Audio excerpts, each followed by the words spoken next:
গল্পের নাম খুব ভালোবাসি তোমাকে দুই পর্ব। তামিম হঠাৎ করেই হালকা নড়েচড়ে উঠল আর নীলা শক্ত করে জড়িয়ে ধরল। আর ঘুমের মধ্যেই নীলার ঠোঁটে একটা চুমু খেয়ে বলল, ও সোনা, কোথায় ছিলে তুমি এতক্ষণ? জান, কতক্ষণ ধরে তোমার জন্য অপেক্ষা করছিলাম, আর তোমার এখন আসার সময় হলো। এতক্ষণ যখন এসেই পড়েছো, তাহলে আর এত সহজে যেতে দিচ্ছি না তোমায়। আমার জান পাখিটা, খুব ভালোবাসি তোকে। হঠাৎ তামিমের এমন কথা শুনে নীলা অনেকটাই চমকে উঠল, সাথে অনেক ভয় পেল। নীলা তামিমের দিকে তাকিয়ে দেখল তামিম চোখ বন্ধ করে ঘুমিয়ে আছে। তার মানে কি তামিম ঘুমের মধ্যে থেকেই কথাগুলো বলেছে, নাকি ঘুমের ভান করে শুয়ে আছে? না ভাইয়া তো কখনো এত রাত জাগেন না, তাহলে এখন নিশ্চয়ই ভাইয়া ঘুমের মধ্যেই আছেন। আমার কাজ তো শেষ, এখন আমি রুমে চলে যাই।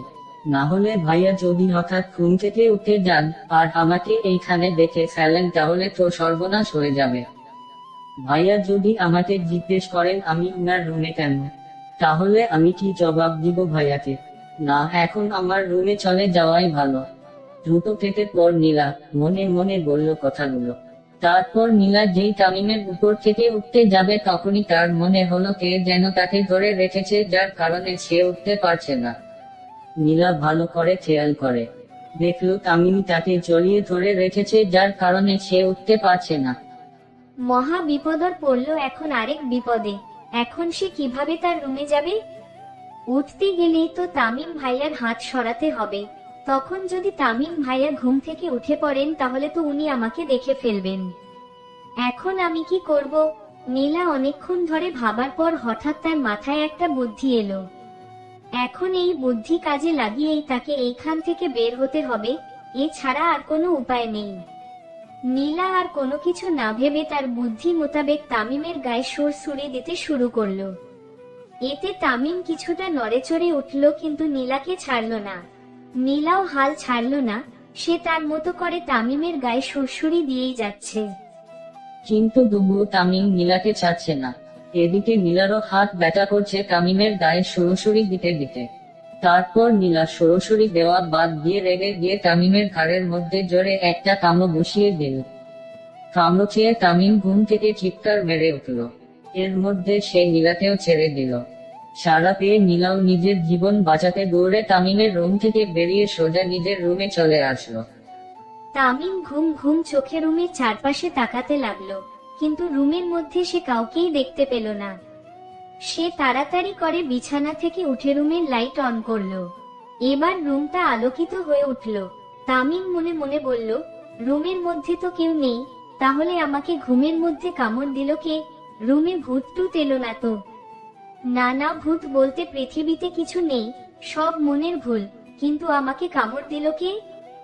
এদিকে তামিমের চিৎকার শুনে বাড়ির সবার ঘুম ভেঙে গেল।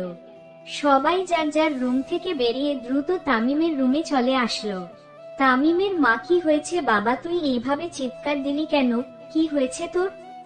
কিছুটা অস্থির হয়ে বললেন তামিম, বাবা, ঘুমের মধ্যে কোনো বাজে স্বপ্ন দেখেছো নাকি? না, তেমন কিছু দেখিনি। ছোট চাচ্চু বলল। তাহলে এত রাতে এইভাবে চিৎকার করলে কেন? তামিম বলল, না মানে আসলে আমি নিজেও জানি না কেন চিৎকার করলাম। ছোট চাচি বলল, হয়তো কোনো দোর স্বপ্ন দেখেছে। আচ্ছা বাদ দাও, আর আমার আব্বুটাকে ঘুমাতে দাও। যাও আব্বু, তুমি ঘুমিয়ে পড়। নীলার আম্মু তামিমকে নিজের ছেলের মতোই দেখেন। তাই উনি তামিমকে আদর করে আব্বু ডাকেন। তামিম, আচ্ছা চাচি। ছোট চাচি বলল, চল আমরা এখন যাই, ও ঘুমাক। তারপর সবাই রুম থেকে বেরিয়ে যার যার রুমে চলে গেল।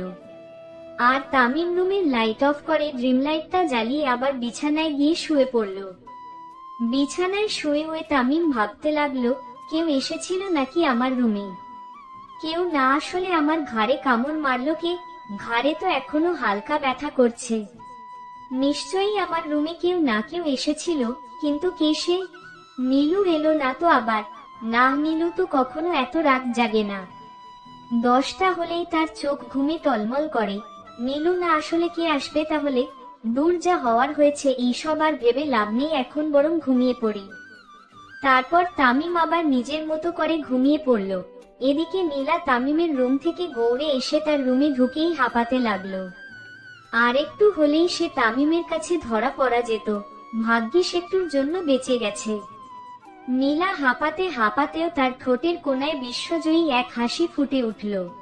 অনেক কষ্টের পর নীলা নিজের কাজটা সম্পূর্ণ করতে পেরেছে, এতে নীলা এখন অনেক খুশি। ঠোঁটে চুমু খেলে যে মিষ্টি স্বাদ পাওয়া যায় এটা সত্যিই। নীলা যখন তামিমের ঠোঁটে কিস করেছিল তখন সে তামিমের ঠোঁটের মধ্যে এক ধরনের মিষ্টি স্বাদ পেয়েছে। নীলার মন চাচ্ছে আবার তামিমের সেই মিষ্টি ঠোঁটের ছোঁয়া পেতে, কিন্তু এখন আর এটা সম্ভব নয়, কারণ এখন আবার তামিমের রুমে গেলে সে নিশ্চিত ধরা পড়ে যাবে। অনেক রাত হওয়াতে নীলার চোখের পাতাও ভারী হয়ে আসছে। সে আর বেশিক্ষণ দাঁড়িয়ে না থেকে রুমের দরজাটা লাগিয়ে দিয়ে বিছানায় গিয়ে শুয়ে পড়ল।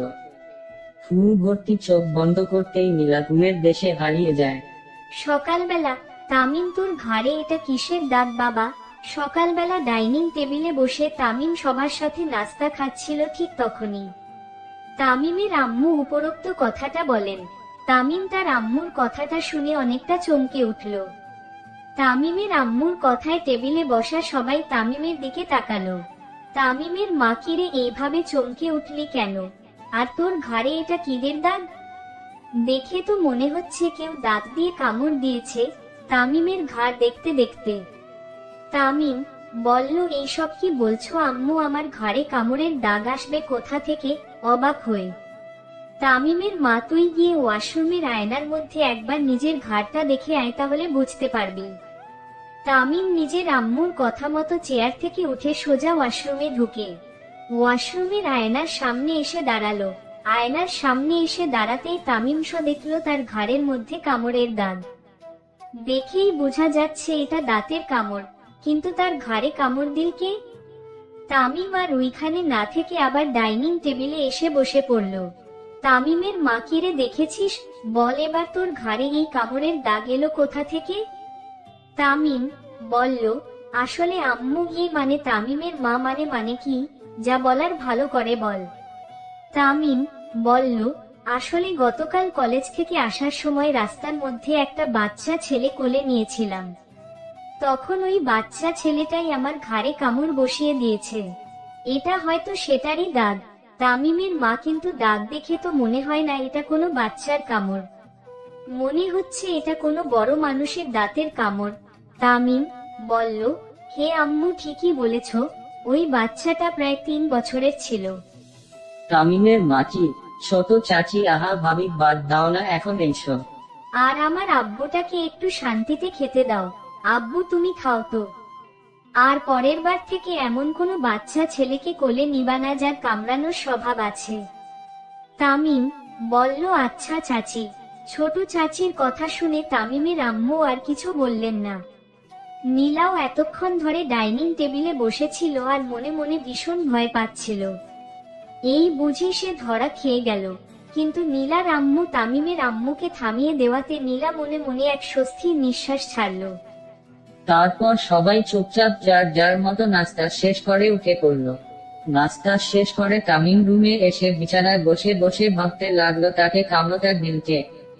হঠাৎ তামিমের মনে পড়ল গতরাতে সে একটা স্বপ্ন দেখেছে যেখানে একটা মেয়ে তার রুমে ঢুকে তার বুকের উপর উঠে তার ঠোঁটে চুমু খাচ্ছিল।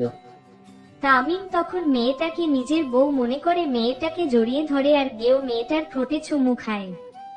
আর মেয়েটাকে সে কি যেন বলেছিল যা তার মনে নেই। তারপর হঠাৎ মেয়েটা তার ঘাড়ে কামড় বসিয়ে তার উপর থেকে উঠে দৌড়ে পালিয়ে যায়। অতঃপর তামিমের ঘুম ভেঙে যায়।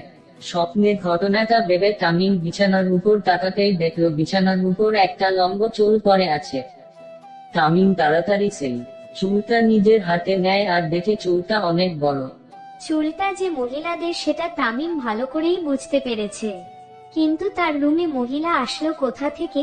বাড়িতে তো আম্মু, চাচি, নীলু ছাড়া আর কোনো মহিলা নেই। তাহলে চুলটা কার? তামিম এবার চুলটা নিজের নাকের কাছে নিয়ে এসে চুলের ঘ্রাণ অনুভব করতে লাগলো। একসময় সে বুঝে গেল চুলটা কার, তার মানে নীলুই কাল রাতে আমার রুমে এসেছিল। তামিম এবার রাগে গজগজ করে চিৎকার করে নীলাকে ডাকতে লাগলো। তামিমের চিৎকার শুনে মিনিট পরেই নীলা তামিমের রুমে এসে হাজির হলো। নীলা রুমের ভিতর ঢুকতেই তামিম বিছানা থেকে উঠে সোজা নীলার কাছে চলে আসলো, আর নীলার দুই হাত দেয়ালের সাথে চেপে ধরে নীলার মুখের কাছে তার মুখ নিয়ে রাগে কটমট করে বলল, কাল রাতে তুই আমার রুমে কেন এসেছিলি? আর আমার উপর বসে কি করেছিলি আমার সাথে? আর আমার ঘাড়ে কামড় মেরে পালিয়ে গেলি কেন? ভুল ত্রুটিগুলো ক্ষমার চোখে দেখবেন, আর গল্পটা কেমন হয়েছে অবশ্যই একটা কমেন্ট করে জানিয়ে দিবেন। আর যে গল্পটা সম্পূর্ণ কাল্পনিক, সো গল্পকে গল্প হিসেবে দেখবেন, বাস্তবতায় নেবেন না। গল্প ভালো না লাগলে ইগনোর করবেন, তবুও কেউ খারাপ মন্তব্য করবেন না প্লিজ। গল্পের বাকি অংশ পেতে অপেক্ষা করে চ্যানেলটি সাবস্ক্রাইব করে পাশে থাকুন।